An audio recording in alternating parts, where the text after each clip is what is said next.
Submitted for your approval. Submitted for your approval. Another dimension. Submitted for your approval. Another dimension. Submitted for your Shadow. approval. Another dimension. Submitted for your Shadow. approval. Another dimension. Self. Submitted for your Shadow. approval. The Twilight Zone. Submitted for your approval. The Twilight Zone. Submitted for your approval. The Twilight Zone. Hello, and welcome to a hiatus episode of It's Time to Rewind. I'm your host, Bubba Wheat, and after finishing my time trapped in the Twilight Zone, I'm taking some time to visit nearby horror and or sci-fi anthology episodes from other anthology series. Today we're discussing the 2011 British series Black Mirror, specifically episode 2 from series 2, White Bear. And my guest for today is Eric Deutsch from Flash Gordon Minute and Escape from New York Minute. How are you doing today? I am very well. Thank you for having me back. Yeah, it's good to have you back. And as we were talking right before in the green room, I'm actually surprised a little bit about this episode and watching it last night, it didn't even cross my mind that this episode has elements of a time loop in it.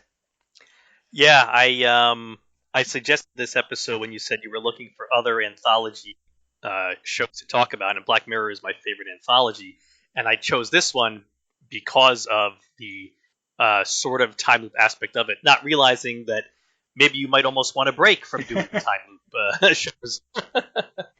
No, but it's perfectly fine, and I am. Spoiler alert, I guess, but before we get into the episode too deep, I did really enjoy this episode, and this was my first experience with Black Mirror. I had never seen an episode before yesterday. Oh, okay. Oh, that's great. Well, this is one of the more famous ones. I've seen every episode at least twice. This is the fourth time I watched this one in watching it again for your show. But this is one of the more well-known ones, so a good first one to watch then. So did you, where did you hear about Black Mirror? Did you hear it, whenever it got ported over on Netflix? Yeah, I think so. I first watched it was a few years ago, and I had heard about this anthology show that had really good themes about the future and technology, and also that have twists and really mess with your mind. And I really like movies and television shows that mess with your mind and have twists. So I gave it a shot, and I was hooked immediately. So I fell in love with the show right away. And they haven't made episodes for a few years now. I don't know if they are done or not. They haven't officially said they're done. The creator of the show, Charlie Brooker, has said he would love to do more, but he doesn't have anything on the table yet, I guess. But it's one of my favorite shows overall, and as I said, it's my favorite anthology show.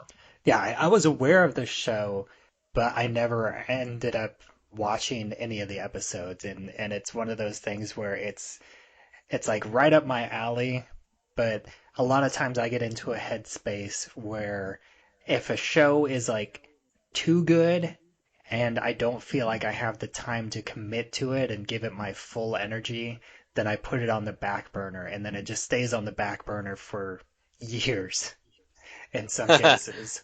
And that's kind of what happened with Black Mirror.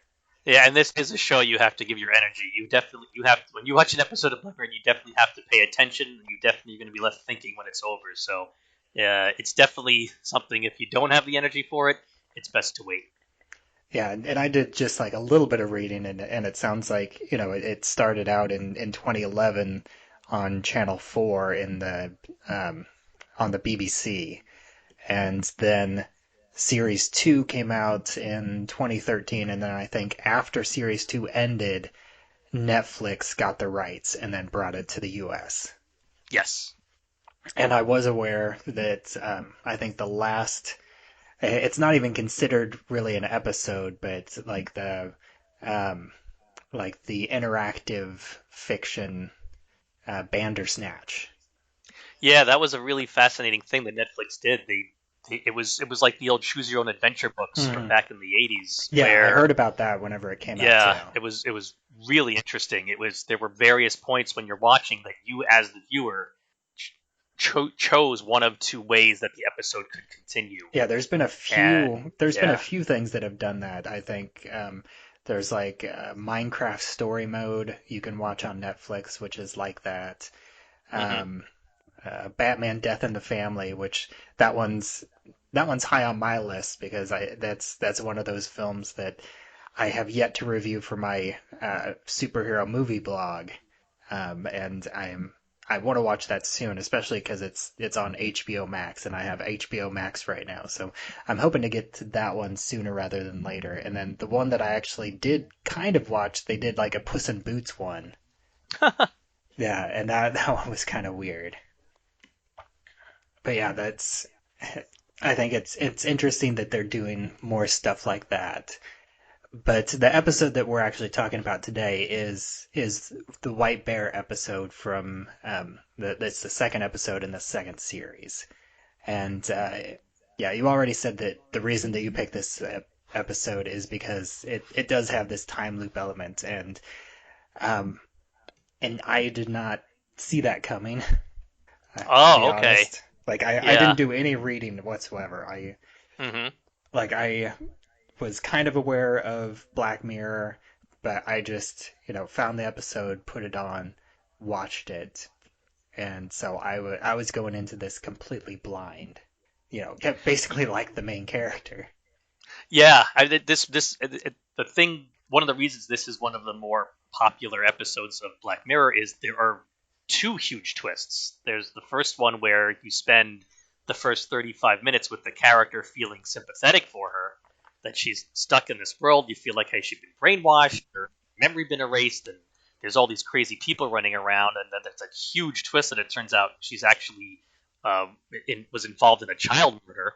And then, as if that's not enough, you get this other huge twist that doesn't even happen until literally right before the end credits roll, and then plays out during the end credits, that she is forced to live this day over and over again for the amusement of paying customers.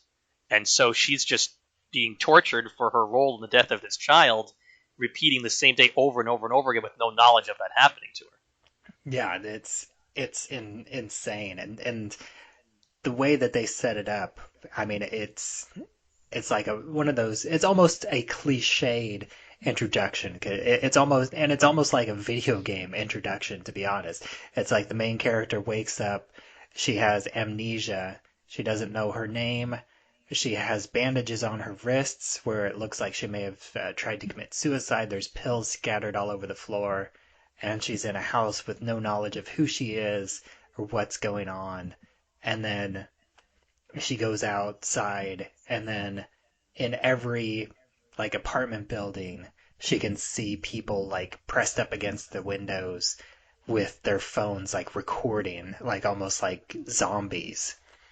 And so you get the impression that you're in this like dystopian future. And then she finally and then there's like someone wearing a mask with this. Oh, and the two TVs have this symbol on it, which it reminds me of like an 8-bit character. Yeah, very much so. Like your main character in like an Atari game, like a Yep, classic Atari game. absolutely. Like in combat where Combat, that's what I was going to say. It looks like the tanks in combat. yes, where it's basically like a triangle, but it's made out of like 6 um, white uh, blocks, and then we have these people in masks which are kind of reminiscent of the Purge. The first one she sees has like a ski mask that also has the symbol on it, and then she gets to the gas station where she finally meets like a sympathetic character that's not just like a phone zombie, and and like it continues to go on, and she starts having these like little flashes of memory, and I really love the way that they do like the effect of the memory, Yes. where it has that computer glitchy sound, like it's like the futuristic glitchy sound, like not sci-fi, but like 2000s era technology glitchy. Yeah, which is which is really good because since at that point, as it keeps happening, and you still don't know why she has amnesia and what's going on, it makes you, the viewer, think, well, maybe, oh, she's got some kind of electronic implant in her brain, maybe. Maybe that's what's going on, and so that noise is the implant in her brain, maybe shorting out or something like that. It's like a nice little misdirect. Yeah, and then the way the sympathetic character, this woman who's trying to help her escape from these these attackers that are dressed like the Purge characters. She says that there was this like event with this signal, and that basically turned everybody into these zombies. And then there was a small handful of people that were unaffected for some reason, and a lot of them, became what they call hunters because they could. And it, Yeah, and not something that hasn't been done before. Stephen King wrote a book called Cell, which was made into a movie. That people, when they received a phone call on their cell phone, it turned them into zombies. Of course, from the '80s, the classic Halloween 3, but the classic song "Three More Days Till Halloween," Silver Shamrock, and Halloween 3, with having the kids put on the pumpkin masks and turning their heads into bugs or whatever wacky thing is going on there. So not the first time the idea has been done, but taking it and going in its own direction with it.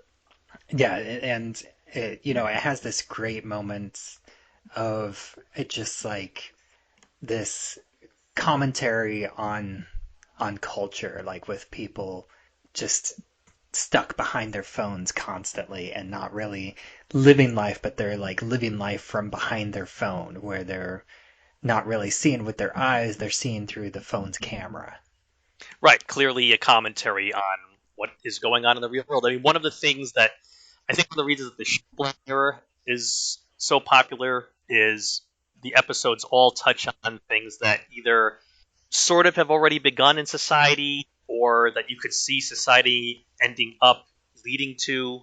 And I mean, that's why the show's called Black Mirror. It's meant to be, if you look at your cell phone or your tablet or whatever, when the power's off, and you can see a reflection in it, it is literally a black mirror. So it's us looking at ourselves and society, the reflection of society. And yeah, I mean, look what happens all the time now. Something bad happens, and what is people's first response? It's not to call 911 anymore. It's to get out their phones and start recording. Yeah, which I think it's funny because the last Twilight Zone episode that I covered here, Replay, that was actually a similar plot point, except they presented it in a more positive way, because that was the tool that the characters had in order to combat the the police racism, the inherent racism with the police, and recording was their only way to document what was happening, and basically that's their way of fighting back. And I think it's interesting to see that presented in these two like almost opposite ways, where one is like empowering, and then this is much more critical. And there's also she keeps having flashes of this young girl who she thinks might be her daughter. Right. The setup in trying to make the viewer sympathize with her is, the thought is that the man she keeps seeing is probably her husband, and the girl that she keeps seeing is probably her daughter, and for some reason she's been taken away from them, or they've been taken away from her. You're hoping that somehow she'll get answers and find them at the end of the episode before you get what the twist is. Yeah. And we get this moment where she starts remembering things that haven't happened yet, because they get rescued by a guy in a van, and then he takes them out to the woods where there's no bars, so that way they feel like they would be free from these like cell phone zombies, basically. And that ends up being a trap, and then he reveals himself to be a hunter. But once again, she's saved from this one friendly figure, and her goal is to get her to this transmission tower. But where she thinks that they'll just burn it down and that will snap everybody out of it, or at least it'll do something about this signal. Yeah, it'll like at least knock it out for a certain mini radius that at least they feel they could live safely within that zone. Then. Yeah. And then, like they eventually get there, and then the first big reveal is that that this this building like opens up and reveals this audience, and this is all revealed to be part of a big show. And then the hunter that rescued her and then turned on her starts going into her about how she was involved in this this abduction, where the child that she keeps having memory as of is not her daughter, but it was a child that her boyfriend had abducted, and he tortured and killed this child, and she filmed it.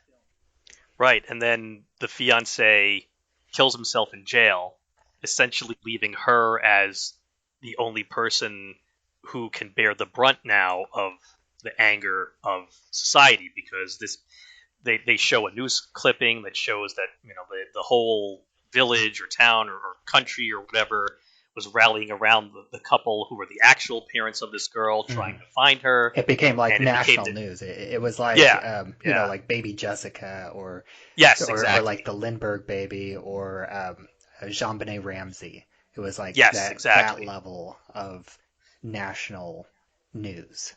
Yeah, and so with the person who actually committed the murder having hung himself, that leaves the justice system to say, well, we've still got his accomplice, so I guess she's going to have to bear the brunt of the justice here.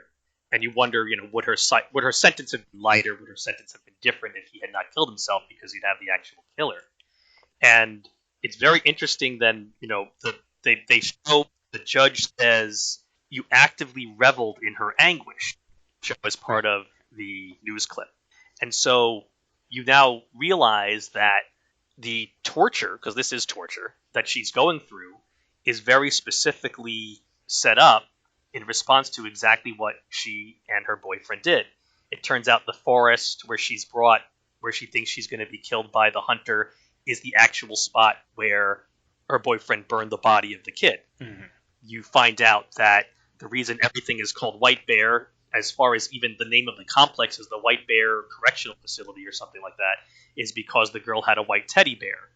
And that became the symbol, because they had like dropped the white bear, and that was like the only piece of evidence.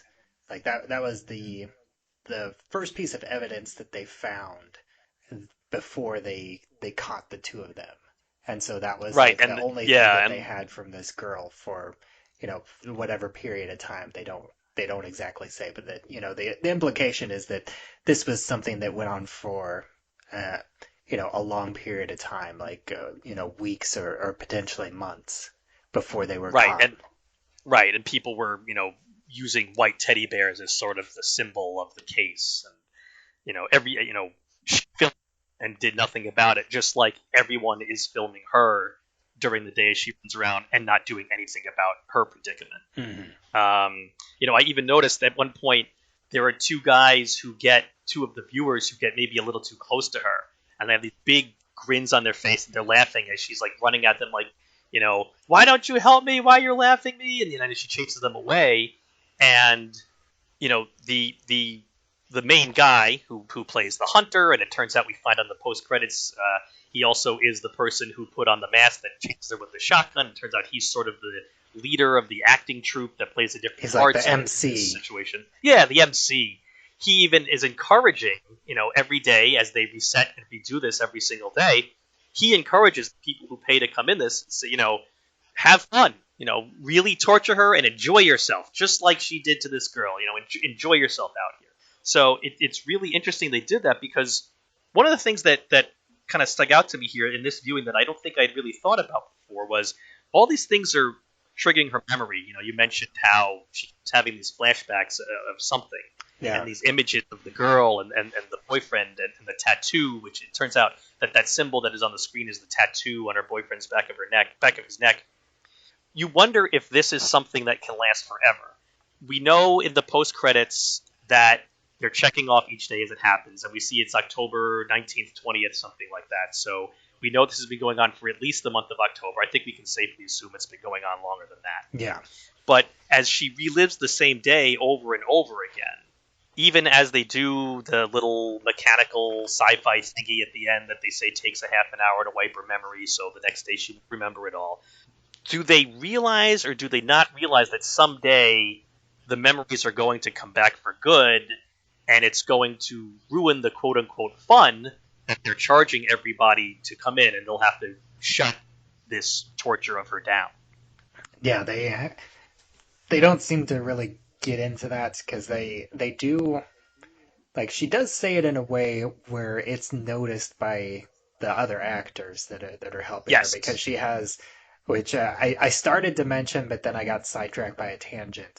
But like whenever she was rescued by the guy in the van that was also one of the hunters and the MC, she starts having memories of things that haven't happened yet in the scenario. Like she remembers the forest and that they get out and eat, and she says this in front of the two actors.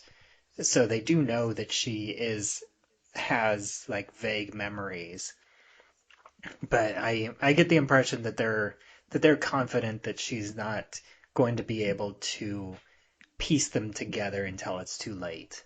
Because they don't seem surprised by that fact.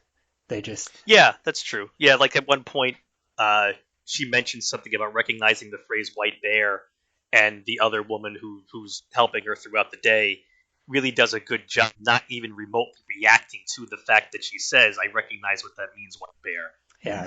That She would even make her mentions suspicious. well, that premonition didn't help very much with the forest, now did it? Since That is that true. was a trap. That is true. And even when at one point she's looking at a phone and it seems that maybe looking at the phone would trigger her memory or something, and the actress maybe has to do a bit of an ad lib.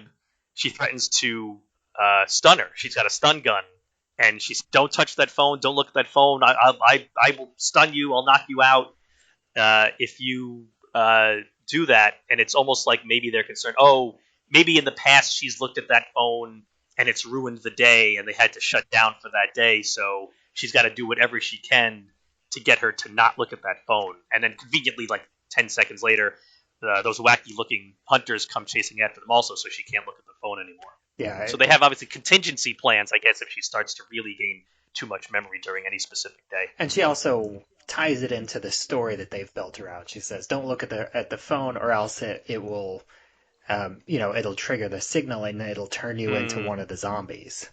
Right. And yeah, and then we get this reveal that they've been basically torturing her. They have this scene where she's strapped to a chair. They put her in like a Pope mobile, and I thought the same thing.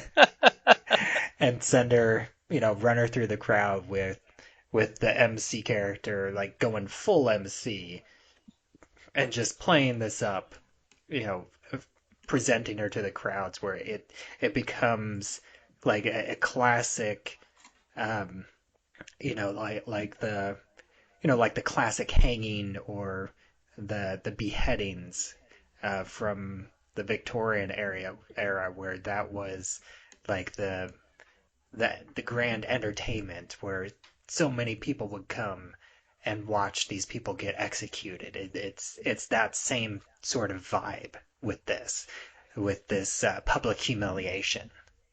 Absolutely. And I think because that scene happens before the reveal that this is something that's going on every day, I think that that's meant to make the viewer think that's actually what's happening, that she is being brought to her execution, that maybe it was more of, we're going to sentence this person to death. Before we do, we're going to make her spend this one day of hell as part of her sentence.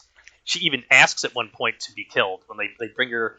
When it starts to become apparent something weird's going on, she's being strapped back into the chair in the same room that we found her in at the beginning of the episode. She actually says, "Please kill me," and the MC says, "That's what you always say." And there is then the reveal of the time loop. Like, whoa, okay, wait a minute. She's reliving this day over and over again. Mm-hmm. And there's the great reveal, and they attach the what look like earbuds to her temples. And then they have her watch the video of the girl. This is a video that she took herself, but it's like before. It's not the torture portion of it. It's like from earlier in the kidnapping scenario where they're trying to make the girl feel comfortable. So it feels like a family home movie. Right. And then he reveals at the very end that, he's showing her this because she's the one that filmed it. And this does all feel like it's leading up to a climax of something. And then he talks about, that it takes about a half hour and then she'll forget everything. And then they have like all the characters like just wearing like, in workman's outfits, just basically resetting the house to exactly where it was in the beginning of the episode, like taking the little girl's photo and putting it right in the corner of the picture frame where she found it, resetting all the TVs, and then the last thing he does is puts one more X in the calendar. So it's not a literal time loop like the kind that your show usually focuses on, in the sense that there's no time travel, but there's no black holes or time travel or weird Twilight Zone sort of wacky non-explanations. But this one specific person is living the same exact experience day after day after day. Yes, exactly. And doesn't know it, and so it's sort of like She doesn't remember it. She's got that short-term agony every morning when she wakes up, where X number of minutes where she's disoriented and doesn't know what's going on, but she'll never remember she's done it before. And you compare it to something like the Groundhog Day, where you're repeating the day every single time. You don't have that confusion and disorientation anymore once you figure out what's going on, but you've got the long-term agony. So which one is worse, I guess? Well, I mean, it's very similar to like the Twilight Zone episodes, which I can't remember. You were on for Death Ship, right? Yes. It's actually a lot like Death Ship, where it's like a purgatory. Yes. It's like she's being punished in purgatory, where it's like Sisyphus, rolling the boulder up the hill and then coming back down, and just like in Deathloop and in Judgment Night, the two of the classic episodes that I covered this season. The characters at the end of the time loop, they completely reset, and they're experiencing the punishment. This like in those cases, it's like an afterlife punishment where the characters are dead, and they're reliving this punishment over and over. The difference here is that she's alive, and but it's in a very similar way where she's reliving this punishment for her crimes over and over, and she gets reset. So she's just living with the punishment without being able to learn from it. Right. This is purely punitive. I mean, there's no chance for rehabilitation or anything here. And at one point, the MC tells the new crowd showing up the next day, "Don't forget, she's a very dangerous individual. Keep your distance from her." But at this point, is she a dangerous individual anymore? She obviously needs to have gone to prison for her crime, but this is torture, and obviously at some point it turns into cruel and unusual punishment. And if she's doesn't even remember the crime she did, is she really a dangerous individual anymore? It's the kind of stuff that Black Mirror really brings up. It brings up these philosophical questions that really make you think about what is right and what is wrong about what I just watched. Yeah, and even in the beginning of the episode, she looks pretty disheveled, and like in the Yeah. pictures, she looks like a normal person, and then in the next day, which they show just through flashes, which I do kind of love that they show the repetition of the day from a slightly different perspective, just intercut between the closing credits. Yeah. But you can see even over the course of just one day, she's actually like slightly more disheveled at the end of this day than she was the previous day. I mean, we don't know. There are key details like we don't know how much sleep is she actually getting in between each day. Even if it's a decent amount, it's in a chair. It's not in a bed. Hmm. So it's Other not a than when restful sleep, and right, it's not a restful sleep. We know that they stop and eat in that forest at that one point, but is that the only is she only eating one meal a day? So yeah, I she think may that's also the implication because like whenever she yeah. wakes up, you see her like guzzle down the water, which Mm, that's another thing that they specifically set for her. So she gets water, a glass of water at the beginning. She gets a meal in the middle of the day, and then it wouldn't surprise me if she's given like a small meal, maybe right before they she goes through the memory wipe. They possibly. just don't show that because that Yeah. wouldn't be interesting, and she would have to be fed at that point because she would be strapped in. Right. Right. But yeah, this is a fascinating episode, and it's really it keeps you on edge. It has great pacing, and it has just a nice level of slowly revealing, like just enough to keep you interested. That's really all I think about all I have to say about this episode. It was great, and I was surprised, and and I still think it's kind of funny that I didn't even make the connection of the time loop element until we started talking about this. But was there any other notes or anything else that you wanted to bring up about this episode? Just two of them. One of them is it's funny, and this happens with really any kind of movie like this, where um, it's messing with you and you don't realize things when you go back and watch it again.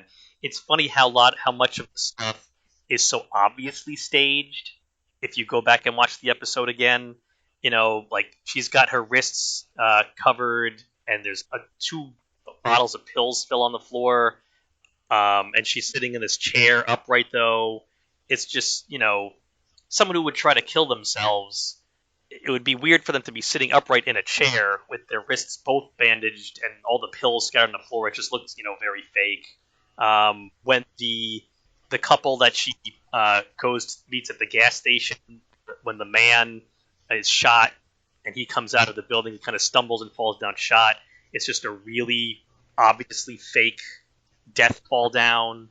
Um, Yeah, he even the falls on and like it's like a metal what looks like a metal plate, but it looks very staged, and the woman that he's with, I think she just like says damn it. yeah, Like, she doesn't react too hard. yeah. Yeah, and even like the two wacky characters that you said look like they're from the Purge movies. I mean, the outfits they're wearing, it's like you took a couple of 11-year-olds and said, "All right, go.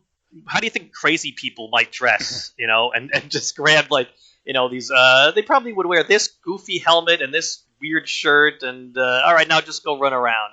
So it's very staged. And then the weapons that they Um, use, and oh the main yes, one has a shot. Well, two of them have shotguns, and then the woman in like the white fox mask, she has like an electric carving saw. yes, Like an electric turkey carver.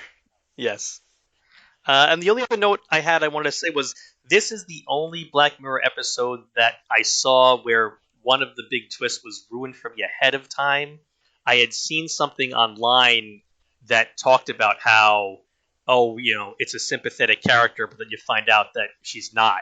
And so I didn't know about the time loop aspect of it, of the repeating day, but I did know that she was a criminal and a bad guy all along, and so to not be sympathetic for her.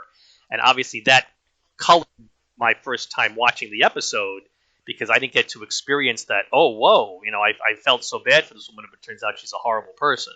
So that was a bit of a bummer. This is definitely a show. If anyone listening does decide to give Black Mirror a try, hopefully you already watched this episode because we've completely spoiled it for a year. But any future episodes, it's definitely a show you do not want to know anything about ahead of time because just about every episode has at least one big twist, and it's so much better if those are not spoiled ahead of time. Yeah, it's I'm one that I don't mind spoilers, and I've talked about this in many different places. Like I'm not bothered by spoilers, but I also don't seek out spoilers. And I do think that it was an enjoyable experience watching this episode with like absolutely no information coming into it other than, I knew more or less what Black Mirror was about. I knew it was like Twilight Zone, but focused more on like, 21st century technology. But yeah, thanks for joining me on this episode again. Thank you for having me back. If I'm ever invited back during a hiatus episode, I promise I will choose a non-time. Sure, that's not a problem. But yeah, why don't you go ahead and let everybody know where they can find your projects online? Sure. So, as you said at the beginning of the show, I've completed 2 Movies by Minute podcasts. These are the podcast genre where we go through movies, and each episode discusses 1 minute at a time of the movie. I did Flash Gordon Minute and Escape from New York Minute. They're both completed, so you can easily binge listen to them. They're on any of your favorite podcatchers. And we actually, every once in a while, even drop, even though both of these shows finished a couple of years ago, every once in a while we still add another bonus episode onto the feed. For example, for Escape from New York, my co-host and producer and I decided to do a running commentary watch-along to Escape from L.A., since we did not do that movie 1 minute at a time. And then for Flash Gordon, I recently added an episode. The person who plays Clytus, his name is Peter Wingard, he's a British actor. He had a very, very strange, low spoken word musical CD that came out back in the 70s, I believe it was. And it's just about the strangest CD you will ever listen to. So I did a track-by-track rundown of that as a bonus episode as well. So you never know when a surprise bonus episode might pop up on our feeds. And as always, I'm Bubba Wheat, and you can find me at on Twitter, where I'm at Bubba Wheat. You can find me on my movie blog. It's flightstidesandmovienights.com. You can find this show, It's Time to Rewind, on Anchor.fm, as well as anywhere else that you listen to podcasts. I also have a new show that just debuted. It's a, I think it's funny that you brought up the Peter Wingard album, because this is a show actually focused on music. It's a bit more on the comedy side of things. It's called Lyrical Innuendo, and every episode, it comes out on Fridays. Me and my co-host, we take a look at a popular song, and we break down the lyrics, and we discuss whether or not the song is actually about sex. Well, the Peter Wingard CD, every song is very blatantly about that. So And we're starting out primarily focusing on, songs that may or may not be, but we'll definitely do some episodes where we'll cover a song that is very clearly about sex, and we'll do some on songs that are very clearly not about sex. But like the first few episodes we did the Beach Boys' Kokomo, which I think most people don't think that that's about sex, but I feel like I made a pretty good argument for it. And also, the next one's coming up. We have another one, Madonna, Like a Prayer, which that one is very... Some people think it's very blatant, but other people might not catch it right away. Well, the video certainly was. Yeah. But that's a fun podcast that I just started, and hopefully that'll continue. But for now, I will still be here, not trapped in the Twilight Zone anymore, but I will spend a few more weeks looking at these other Twilight Zone adjacent shows. So until next time. Submitted for your approval. Submitted for your approval. Another dimension. Submitted Light. for your approval. Another dimension. Submitted Light. for your Shadow. approval. Another dimension. Submitted Light. for your Shadow. approval. Another dimension. Self. Submitted Light. for your Shadow. approval. Another Twilight Zone. Submitted for your approval. The Twilight Zone. Submitted for your approval. The Twilight Zone.